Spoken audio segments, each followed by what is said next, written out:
Hey everyone, welcome back to the channel. In today's video, I'll show you how to download and use InShot on your PC.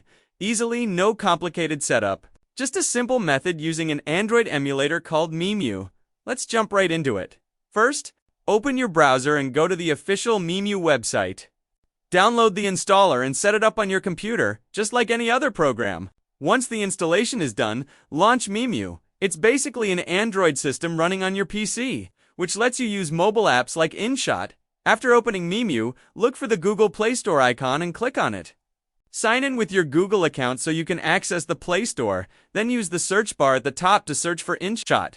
Once you find the app, click Install, just like you would on your phone. Wait for the installation to finish, and after that, you'll see the InShot icon appear inside your Memu emulator. Now you're ready to go. Open InShot, and you can start editing your videos directly on your PC the same way you do on your phone.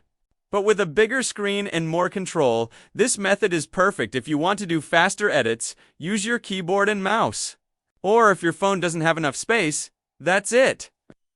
You've successfully downloaded and set up InShot on your PC using Memu. If this tutorial helped you, make sure to hit like, subscribe, and turn on the notification bell for more easy tech guides and editing tutorials. Thanks for watching, and I'll see you in the next one.